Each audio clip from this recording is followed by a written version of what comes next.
नमस्कार, वास्तु लिविंग में आप सभी दर्शकों का बहुत-बहुत स्वागत। मैं हूं विकास नांगिया।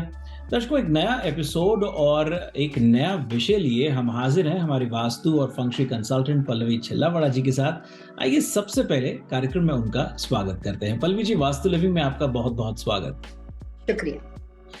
पल्लवी जी, एक नया विषय है लेकिन बहुत ही दिलचस्प और ऐसा विषय जिसमें बहुत से दर्शकों ने रुझान दिखाया है और कहीं न कहीं ये एपिसोड की बिगिनिंग से ही या यूँ कहूँ कि मोन्टाज के जाने के बाद ओपनिंग से ही दर्शक जुड़ जाएँगे, क्योंकि जो आपके पीछे जो दीवार पर शीशा है, उसी को मद्देनज़र रखा हमने और बहुत से दर्शकों ने कहा भी पल्लवी जी की ये बैकग्राउंड सेटिंग तो बहुत अच्छी लगती है, लेकिन कुछ लोगों के मन में यही था कि भई क्या हम भी पल्लवी जी जैसे ये वॉल के ऊपर डेकोर का मिरर आपने लगाया है, क्या हम भी अपने घर में लगा सकते हैं इस तरह से या कहाँ लगा सकते हैं? तो इस तरह के तरह-तरह के सवाल थे। उन्हीं को मद्देनज़र रखते हुए आज हम आपसे बातचीत करना चाहेंगे मिरर एंड वास्तु विषय पर।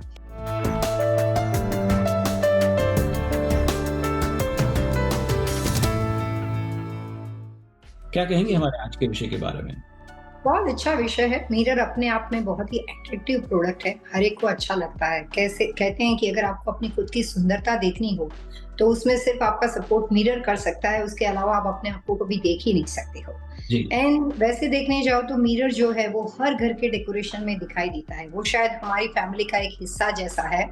किसी को बहुत ज्यादा मिरर पसंद होते हैं तो वो अपना घर जो होता है वो पूरा मिरर हाउस बना देते हैं। बेडरूम में मिरर, किचन में मिरर, कुछ और भी जगह होती है for area, formal dining. So mirror तो एक ऐसा आम डेकोरेशन है जो आप आसानी से परचेज कर सकते हो, एक्सपेंसिव नहीं होता है और आपको जहाँ कहीं कई जगह पे रेमेडी के बेस पे यूज कर सकते हो, कई जगह पे शौक से लगा सकते हो। वास्तु कंसल्टेंट के लिए मिरर जो है वो दो तरह से काम करता है। जैसे हम प्रोडक्ट किसी भी जगह को फिक्स करने के लिए प्रोडक्ट्स रेमेडी के तौर पे कलर को इस्तेमाल करते हैं, जिसको हम कलर थेरेपी बोलते हैं। बिल्कुल ठीक उसी तरीके से मिरर जो है वो रेमेडी का काम करता है। लेकिन जैसे मैंने कहा कि रेमेडी शब्द जिसके साथ जुड़ती है उसके साथ कुछ और बातें आ जाती है कि अगर मिरर आप रेमेडी की तरह यूज करते हो तो आप आम आदमी की सोच के हिसाब से नहीं लगा सकते हो। जहां पे जरूरत है वहां पे लगाना पड़ेगा। तो क्वेश्चन ये बनता है कि कहाँ जरूरत है जहां पे मिरर रेमेडी को अप्लाई किया जाता है। दूसरा, मिरर डेकोरेशन के तौर पे इस्तेमाल किया जाता है। तो आइडियली वास्तु प्रिंसिपल के अनुसार मिरर डेकोरेशन जो है वो कहाँ कहाँ होने से वो सही रेमेडी यानी कि उपयुक्त मिरर या सही पोजीशन पे मिरर लगता है। तो वो तमाम छोटी छोटी बातें हैं और सबसे इम्पोर्टेंट है कि मिरर से कई बार जाने अनजाने में क्या वास्तु दोष खड़ा हो सकता है, एक्स्ट्रा मैरिटल अफेयर और मिरर का क्या रिलेशन है, बिजनेस में आपके कस्टमर अगर आपको बिजनेस के अंदर जो पॉजिटिव एनर्जी डाइवर्ट करते हैं तो मिरर कौन सी दिशा में वास्तु दोष की निशानी बन जाता है जो एनर्जी को डिस्ट्रैक्ट करने का काम करता है। बहुत सारी इंफॉर्मेशन है मिरर एंड वास्तु के साथ जुड़ी हुई। चलिए पहले दोष को समझ लेते हैं कि मिरर की वजह से किस तरह का वास्तु दोष हो सकता है। कई बार सोचने में आदमी को आइडिया भी नहीं आता है, वैसी सारी चीजें वास्तु शास्त्र के हिसाब से वास्तु दोष को समझने से आपको कंसल्टेंट के थ्रू, वास्तु टिप्स के थ्रू, इस तरह के प्रोग्राम के थ्रू जानकारी मिलती है। उसमें मिरर की गलत पोजीशन की वजह से बार बार घर में एक्सीडेंट के हादसे हो सकते हैं। मिरर की गलत पोजीशन की वजह से घर में एक्स्ट्रा मैरिटल अफेयर वाली सिचुएशन बनती है जिसमें हस्बैंड हो या वाइफ हो, लेकिन उसमें कई बार ट्रायंगल रिलेशनशिप से परिवार बिखर सकता है। मिरर की गलत पोजीशन की वजह से कई बार बच्चों के एजुकेशन में या किसी भी उम्र का बच्चा हो लेकिन वो कोई भी सक्सेस को हासिल करने की या अचीवमेंट को हासिल करने की कोशिश करता हो तो वहां पे उनको नाकामयाबी मिल सकती है अगर मिरर की पोजीशन गलत है। घर में कोई बुजुर्ग है, किसी भी तरह की हेल्थ समस्या है और मिरर गलत दिशा में लगा हुआ हो तो हो सकता है कि जो आप रेमेडी कर रहे हो, जो क्योर कर रहे हो, मेडिसिन ले रहे हो, दवाइयां ले रहे हो, उससे आपको कई बार लंबे अरसे तक आपको वहां पे दवाइयों के साथ आपका रिश्ता जुड़ जाता है और गलत मिरर पोजीशन की वजह से आपके हेल्थ इश्यू जो है वो क्योर नहीं हो पाते हैं। घर और बिजनेस के एंट्रेंस के आसपास की मिरर की पोजीशन अगर गलत दिशा में होती है तो घर में आती हुई पॉजिटिव एनर्जी को डिस्ट्रक्टिव एनर्जी करके एनर्जी को डाइवर्ट करने का काम करता है। तो kitchen position, fireplace position, sleeping position जहां कहीं आप सो रहे हो, मेन एंट्रेंस डोर जिसको आप अपने घर और बिजनेस का मुख्य द्वार बोल सकते हो, सेफ बॉक्स पोजीशन। बिजनेस के वास्तु के बारे में बात करते हैं तो काफी सारे लोग जो है वो सेफ बॉक्स के आसपास मिरर रखते हैं ये सोच के कि पैसे बहुत ज़्यादा बढ़ जाएँगे, मिरर की वजह से बहुत पैसे दुगने हो जाएँगे। इन्वेंटरी के लिए शोरूम के अंदर jewellery showroom, liquor store, retail business में, ब्यूटी सैलून बिज़नेस में मिरर का प्रयोग जो है, वो पार्ट ऑफ द बिज़नेस है क्योंकि वहाँ पे इन्वेंटरी को बढ़ाने का काम करता है। ब्यूटी सैलून में आपको मिरर चाहिए क्योंकि वो पार्ट ऑफ द बिज़नेस है। लेकिन उसके अलावा अगर गलत दिशा में मिरर होता है तो डिस्ट्रक्टिव एनर्जी का काम करता है। तो मैंने अपनी प्रैक्टिस में बहुत सारे घरों में से, बहुत सारे बिज़नेस लोकेशन पे मिरर को चेंज किया है। एक प्रॉपर्टी होटल बिज़नेस की थी, उसमें एक्सीडेंट हो गया, हादसा हो गया, फायर लग गई और वास्तु कंसल्टेंट के हिसाब से जैसे मेरे को उस प्रॉपर्टी को विजिट करने का मौका मिला, तो क्लाइंट ने बोला कि सब कुछ सही हो गया है, लेकिन इंश्योरेंस क्लेम करने के बावजूद भी, रियल एक्सीडेंट वहाँ पे था, लेकिन इंश्योरेंस क्लेम करने के बावजूद भी पैसे नहीं मिल रहे हैं और प्रॉपर्टी रन डाउन पोजीशन में पड़ी थी।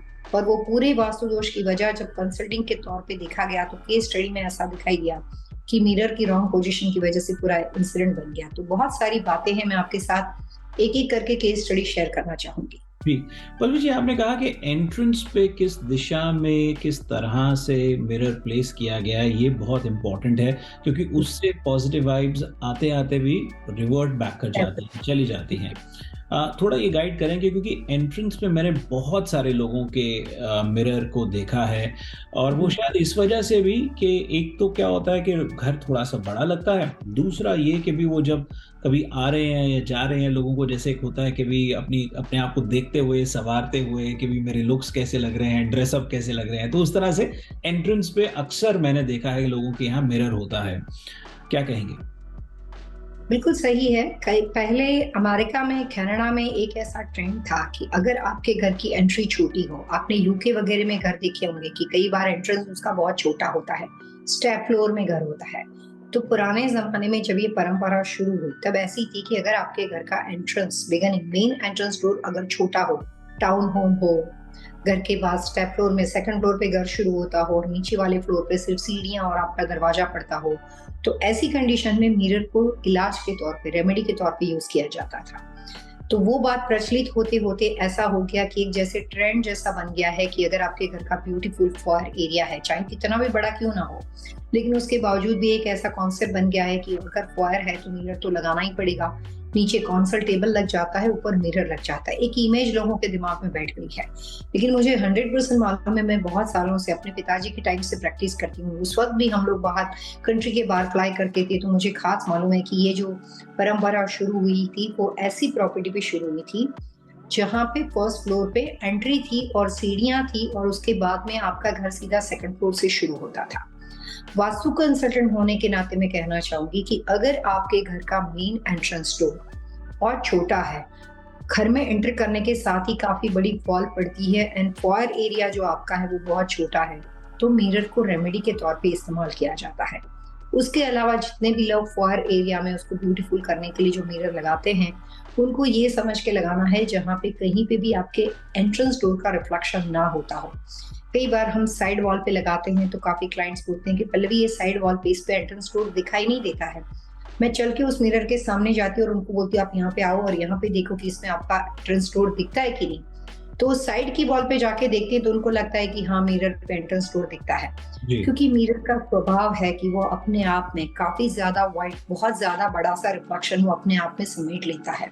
मिरर में उसकी विजिबिलिटी होनी शुरू हो जाती है।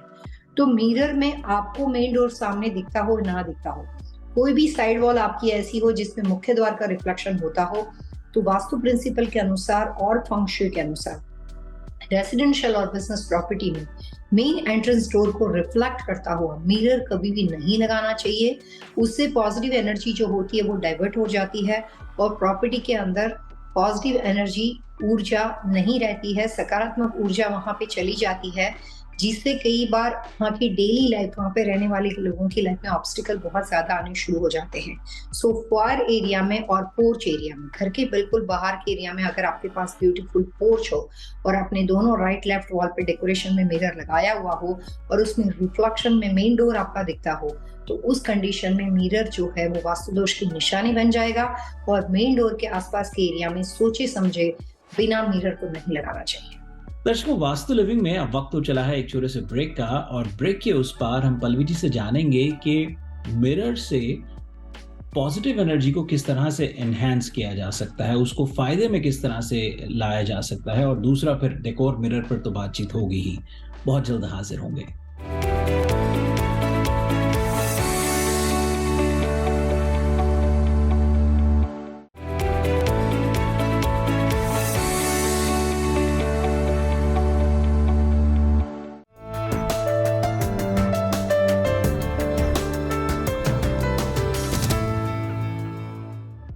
पल्लवी जी, वास्तु लिविंग में आपका एक बार फिर से स्वागत।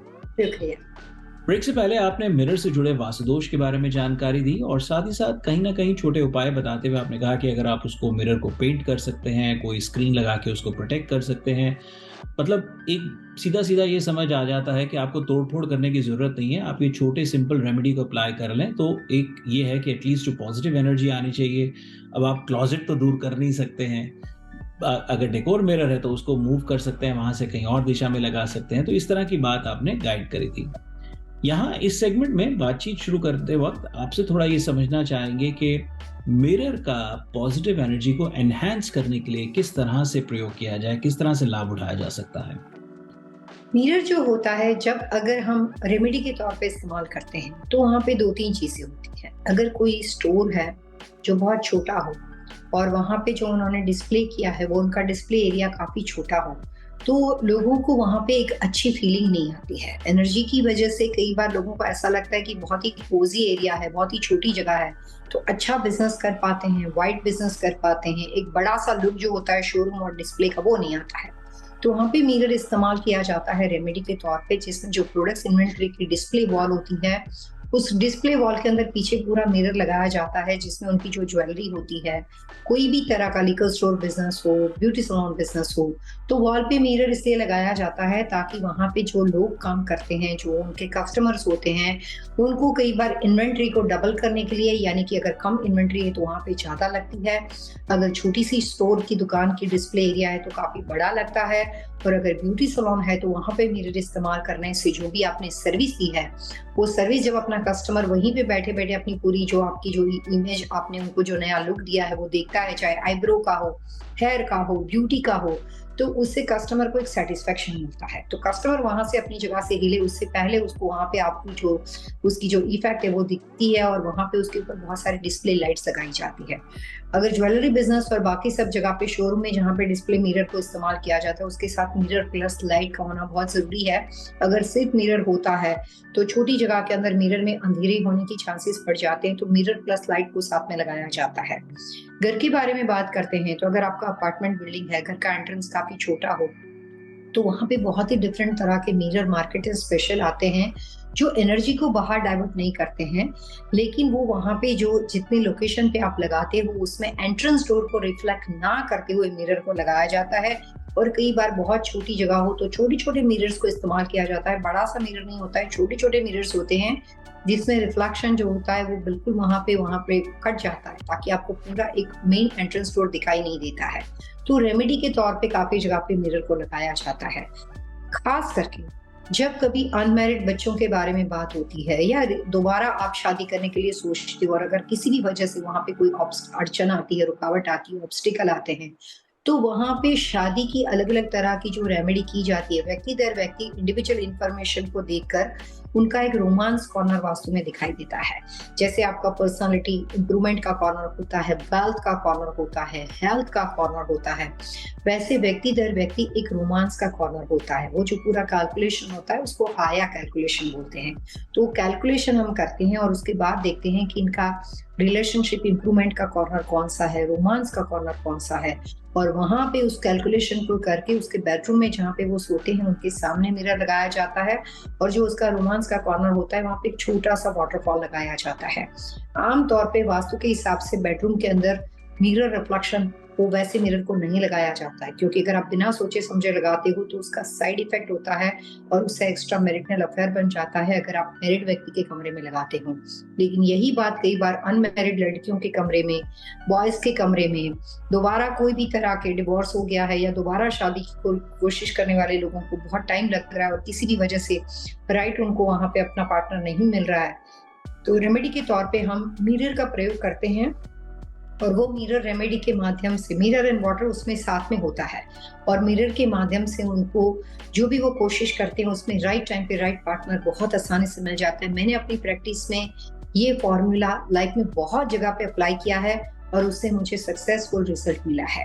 आपको जान के बहुत ही हैरानी होगी कि कई बार इश्यू प्रॉब्लम्स के लिए भी वास्तु कंसल्टेंट मिरर का प्रयोग करते हैं और वहां पे भी उनको बहुत ही आसानी से सिंपल रेमेडी के माध्यम से अच्छे रिजल्ट मिलते हैं। वास्तु दोष तब बनता है कि जब कभी आपने मिरर लगाया है, आपका आधा अधूरा कंसल्टेंट है, उसको पूरी जानकारी नहीं है, उसने एक बात सुनी और मिरर लगा दिया, लेकिन उसके साथ उस मिरर के अंदर बहुत सारा रिफ्लेक्शन दूसरा भी हो रहा है। जैसे किसी लड़की की शादी के लिए उसने मिरर लगाया, लेकिन वहां पे लड़की पढ़ भी रही है, वहां पे उसका ऑफिस का वर्क डेस्क भी घर में लगा हुआ है और वहां से अपना काम भी कर रही है। तो जब तक शादी का प्रपोजल उसको मिलता है, उससे पहले बहुत सारे डैमेजेस उसके काम पे हो सकते हैं। जब तक शादी के लिए उसने कोशिश की है, उससे पहले अगर वो वहां पे पढ़ती है, स्टूडेंट है, लड़का हो या लड़की हो, अगर वो पढ़ते हैं तो उसका नेगेटिव इफेक्ट उसके वर्क डेस्क पे आ सकता है। तो मिरर बिना सोचे समझे नहीं लगाना चाहिए।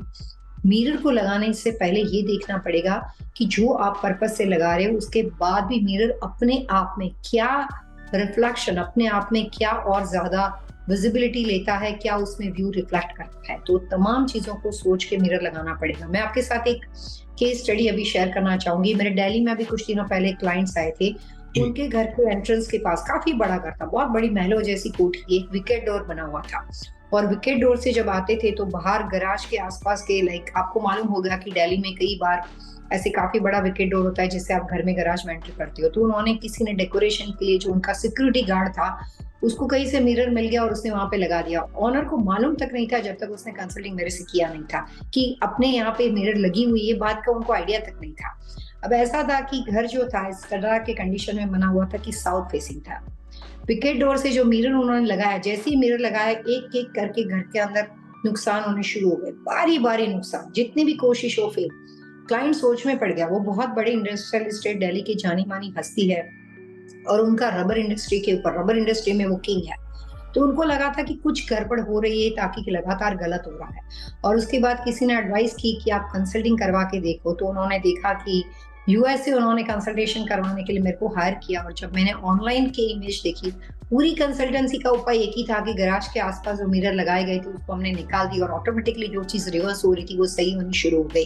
तो कई बार आपका घर इतना बड़ा हो या बहुत सारे लोग हो, सिक्योरिटी गार्ड हो, और उन्होंने अपने हिसाब से कहीं लगा दिया हो, बिजनेस हो और वहां पे ब्रेक रूम हो और वहां पे आपके एम्प्लॉय ने अपने आप को देखने के लिए वहां पे मिरर लगाया हुआ हो, मॉन्टेसरी स्कूल हो, कुछ भी हो, और आपके एम्प्लॉय ने कुछ लगा दिया और आपको मालूम ना हो, तो वहां से भी नेगेटिविटी क्रिएट होने के चांसेस बढ़ सकते हैं। यहाँ एक सवाल और, जब आप इतने अच्छे तरीके से समझा रहे थे, तो ये भी कि यदि दिशा के हिसाब से या पर्पस के हिसाब से अगर मिरर का प्रयोग किया जा रहा है, तो उसमें जाहिर है कि कुछ साइज की बात भी जरूर होगी कि कितना बड़ा, कितना छोटा, क्योंकि आपने कहा कि अन्य किस तरह की रिफ्लेक्शन आ रही है, ये भी बहुत मैटर करता है।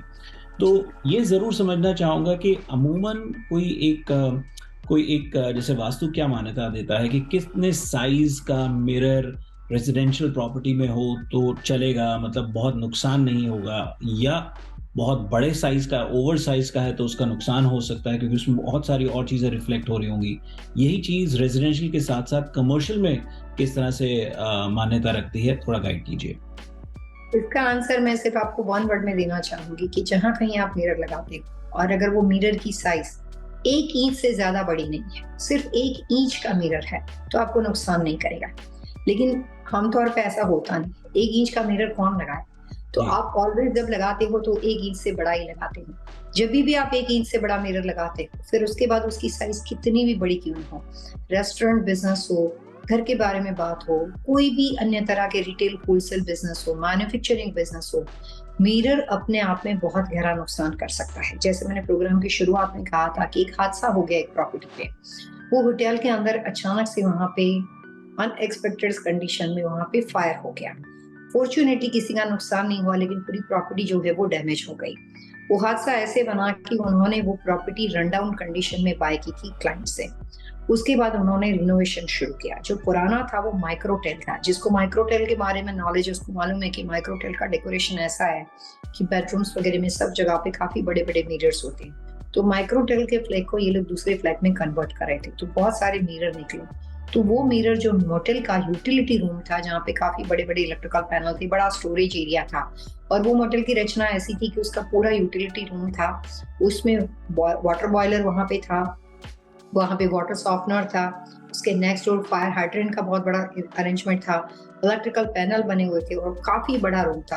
तो उन्होंने एक-एक करके सारे मिरर लाइन से वहाँ पे खड़े करके लगाने शुरू कर दिए। पहले मिरर नहीं फेंके, ये सोच के कि बाद में मिरर कहीं पे भी जरूरत पड़े तो काम आ सकते हैं। ये करके उन्होंने सारे मिरर इकट्ठे कर दिए। मिरर वॉल को लगा के किया, वॉल के बराबर सामने सारी यूटिलिटी रिफ्लेक्ट होती थी। यहाँ पे आती है बात वास्तु प्रिंसिपल की। व्यक्ति दर व्यक्ति मिरर का नुकसान फायदा अलग अलग हो सकता है, लेकिन कुछ कॉमन वास्तु दोष है जो हम इस प्रोग्राम में कब से आपको जो अलग अलग चीजें बता रहे हैं वो सारे कॉमन वास्तु दोष है। एंट्रेंस डोर के पास मिरर नहीं हो सकता, चाहे किसी भी दिशा का दरवाजा हो। आप सोते हो और आपके सामने मिरर नहीं हो सकता, चाहे आप किसी भी डायरेक्शन में आपका मास्टर बेडरूम बना हुआ हो और आप कोई भी डेट ऑफ बर्थ के हिसाब से कोई भी डायरेक्शन के साथ बिलोंग करते हो। वैसा ही एक कॉमन वास्तु दोष है कि कोई भी utility, electrical panel, electrical transformer, water boiler position, यहाँ पे मिरर रिफ्लेक्शन नहीं होना चाहिए, वो सीधा अकस्मात करवाता है। बात घर के बारे में करते हैं तो अगर आपके किचन में जहाँ पे आप खाना बनाते हो और आपके किचन एरिया में, नूक एरिया में फायर प्लेस का, फैमिली रूम के फायर प्लेस का, या जब आप कुकिंग करते हो और आपका रिफ्लेक्शन होता है, तो ये तमाम रिफ्लेक्शन सिर्फ और सिर्फ एक्सीडेंट करवाता है। Utility, fire place and electrical, यानी कि कोई भी तरह का इलेक्ट्रिकल पैनल और किचन अरेंजमेंट, चाहे वो प्रोफेशनल किचन हो, रेस्टोरेंट का, चाहे घर का किचन हो, इस कंडीशन के अंदर हमेशा हादसा होता है। पर पूरी प्रॉपर्टी मैंने देखी, क्लाइंट ने लेने से पहले ईस्ट फेसिंग प्रॉपर्टी को लिया था, उन्होंने पूरी रन डाउन प्रॉपर्टी को ठीक करने की कोशिश की, लेकिन पूरा प्रोजेक्ट फेल इस वजह से हो गया क्योंकि जैसे ही उन्होंने रिनोवेशन शुरू की उसी के साथ हादसा हो गया। इंश्योरेंस क्लेम से प्रॉपर्टी आगे बढ़ नहीं पाई थी, तो सारा काम वहां पे रुक गया। तो कई बार मिरर की गलत अरेंजमेंट की वजह से आपका प्रोजेक्ट फेल भी हो सकता है। बात सुनने में आदमी को याद रहती है, लेकिन जब प्रैक्टिकली साइड पे होती है तब इस बात का ख्याल नहीं आता है। और वो जो मिरर का स्टोरेज था, जब मैंने क्लाइंट को अपने साथ बुला के पूरा दिखाया कितने सारे मिरर यहाँ पे किसने लगाए, तो बोले कि यहाँ वो संभालने के लिए रखा होगा, बट उनको ये बात का आइडिया नहीं था कि इसकी वजह से इतना बड़ा एक्सीडेंट हो गया। तो मैंने अपनी प्रैक्टिस और अनुभव से ये सीखा है कि अगर मिरर गलत दिशा में होता है तो हेल्थ समस्या, financial loss, positive energy less property का हो जाना, एक्स्ट्रा मैरिटल अफेयर हो जाना, ये मैंने अपनी लाइफ में बहुत सारे केस स्टडी में देखा है। और मिरर कई बार बहुत बड़े बड़े हादसे, इंसिडेंट, एक्सीडेंट करवा सकता है। जी। दर्शकों, वास्तु लिविंग में अब वक्त तो चला एक छोटे से ब्रेक का। ब्रेक के उस पार हम पल्लवी जी से टिप ऑफ द वीक जानेंगे। हालांकि हमें वो सुझाव देती ही आ रही है, लेकिन फिर भी कोई विशेष टिप जो एक प्रथा बनी हुई है उसको ध्यान में रखते हुए इस बातचीत को आगे बढ़ाएंगे। We'll be right back.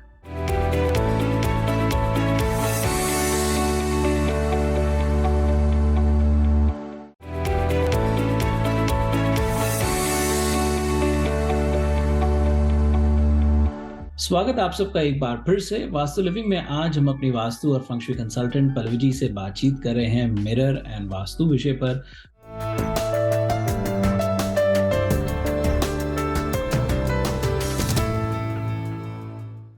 Pallavi ji, कार्यक्रम में आपका एक बार फिर से स्वागत। टिप ऑफ द वीक क्या है, क्या कहेंगे?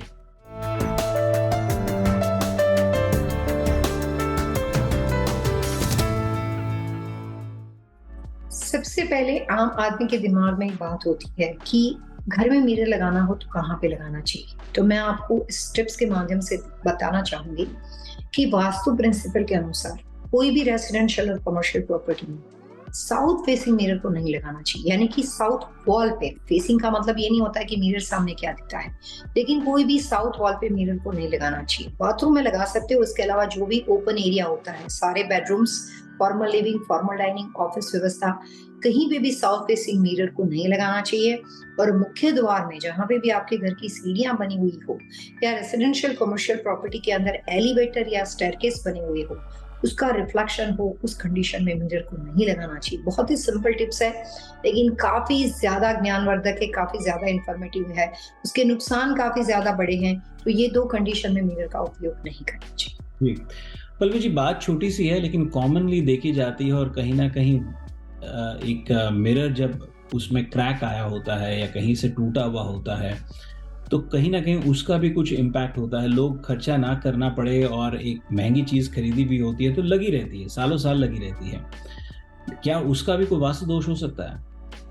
वास्तु के हिसाब से कोई भी तरह की ब्रोकन चीज या खंडी चीज घर में नहीं रखनी चाहिए। काफी बार मैंने देखा है कि लोग जब सो जाते हैं तो आजकल काफी फर्नीचर होता है, उसमें मिरर आने शुरू हो गए। आपका बेड बना हुआ होगा, बॉक्स बेड हो सकता है जिसमें शोकेस की तरह आप सामान रख सकते हो। बेड के पीछे का जो हेडबोर्ड होता है उसके अंदर मिरर बना हुआ होता है। पहले पुराने जमाने में बेडरूम में तो मिरर बहुत लगाते थे लोग, बेडरूम का क्लोजर पूरा मिरर बना हुआ होता था। वैसा तो काफी जगह पे आज भी मैंने देखा है कि न्यूयॉर्क के काफी पुराने घर अगर जाते हो, 10-15 साल पुराने घर, तो उसके बेडरूम के अंदर जो भी उनके क्लोजेट वगैरह बने हुए वो सारे मिरर मिरर आपको दिखाई देंगे। लेकिन धीरे धीरे वो समस्या, वो प्रॉब्लम्स दिखने बंद हो गए हैं। अभी नया जो फर्नीचर मार्केट में आया है उसमें मिरर बेड बहुत सारे मिले हैं। तो वास्तु के हिसाब से जितना इम्पोर्टेंट है कि आप अपने घर में खंडी चीजों को ना रखें, ब्रोकन चीजों को ना रखें, उतना ही इम्पोर्टेंट यह है कि जहां कहीं आप सो जाते हो आपका रिफ्लेक्शन, आपके पैरों के सामने मिरर नहीं हो सकता लेकिन आपके सर के पीछे भी मिरर नहीं होना चाहिए। खास करके बीमार व्यक्ति को ये बात ध्यान में रखनी जरूरी है कि घर में कोई भी उम्र का व्यक्ति हो और अगर वो सोता हो तो उसका जो फर्नीचर आप सेलेक्ट करते हो तो वो मिरर रिफ्लेक्टेड फर्नीचर नहीं होना चाहिए। बहुत अच्छी जानकारी पल्लवी जी। दर्शकों, वास्तु लिविंग के आज के एपिसोड में इतना ही। यदि आज के एपिसोड से संबंधित आपके मन में कोई सवाल हो, सुझाव हो, आप चाहते हैं कि हम पल्लवी जी से अन्य किसी विषय पर बातचीत करें, तो आप हमें लिख सकते हैं vastu@tvasiausa.com पर।